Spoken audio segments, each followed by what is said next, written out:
pemirsa, hari ini saya, Felicia Dena, akan mengajak Anda untuk menyusuri salah satu desa, yakni Desa Ngerangan, Kecamatan Bayat, Kabupaten Klaten.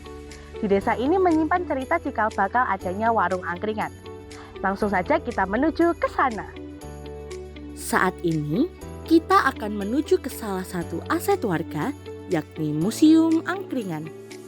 Selain Museum Angkringan, cerita cikal bakal yang akan kita telusuri, ada juga One Village One Spot yang merupakan program desa, di mana pada setiap RT ada satu spot wadah UMKM untuk mendukung perekonomian warga.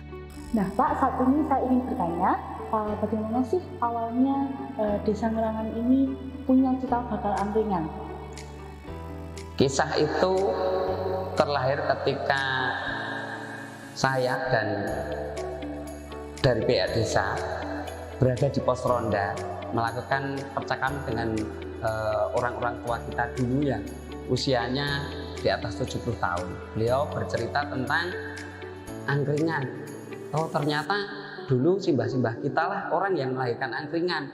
Akhirnya mengerucutlah kepada salah satu tokoh, yaitu Mbah Wiryo Jiman yang meninggal di tahun 2023 di usia 97 tahun. Beliau menceritakan secara utuh bahwasanya angkringan itu terlahir dari warga Ngerangan, berjualan di Solo, berangkat dari sawit Desa Ngerangan, Kecamatan Bayat tahun 1939, dan angkringan tercipta pada tahun 1943. Nah, pemirsa, setelah kita mendengar bagaimana cerita sejarah Desa Ngerangan, sekarang kita akan menuju ke salah satu spot dari program One Village One Product. Kenapa memilih Blangkon? Karena ini di sini untuk melestarikan kebudayaan Jawa, khususnya Blangkon. Dirasa semakin kesini tuh kebudayaan Jawa, khususnya Blangkon itu sudah hilang karena kebudayaan asing gitu kan. Jadi kita mengangkat lagi gimana supaya Blangkon itu bisa dikenal untuk generasi selanjutnya, supaya kebudayaan Jawa itu tidak hilang seperti itu. Wah, pemirsa, ternyata membuat Blangkon tidak semudah yang saya pikirkan. Nah, sekarang kita sudah bersama dengan Bapak Widodo selaku pengrajin Blangkon dari Kampung Blangkon, Desa Ngerangan. Nah, Bapak, untuk kesulitannya dalam membuat Blangkon ini apa saja, Bapak? Ini kesulitan itu ya gimana ya, kita kekurangan tenaga juga, terus bahan bakunya juga agak sulit. Terus pas keadaan cuaca musim hujan ini kita juga agak susah. Misalnya kan Blangkon itu kan kita pakai di lem, dijemur, harus dijemur juga tuh. Jadi kalau pas musim hujan itu susah, kalau nggak ada matahari susah kering. Jadi satu hari itu kadang kita nggak bisa bikin setengah kodi aja, agak susah gitu.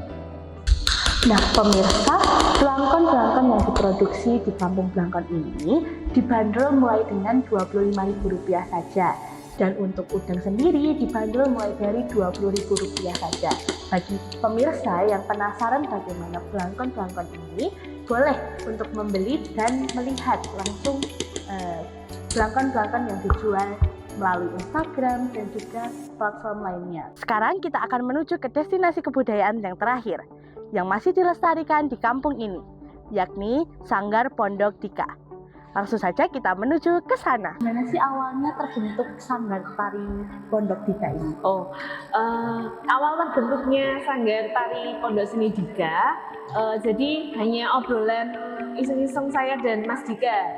Kebetulan saya jurusan tari, suami saya juga jurusan tari, bapak mertua saya juga dulu lulusan UNY Seni Tari. Jadi kami hanya ngobrol-ngobrol biasa aja santai.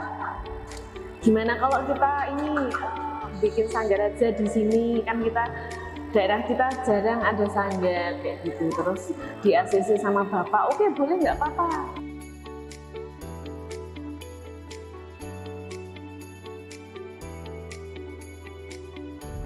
Sebagai generasi muda, kita patutnya memiliki rasa cinta terhadap kebudayaan bangsa ini. Maka dari itu, mari kita lestarikan dan mari kita jaga budaya bangsa ini. Saya Felicia Dena dan juru kamera saya Francisca Decinta pamit undur diri dan sampai bertemu di reportase selanjutnya.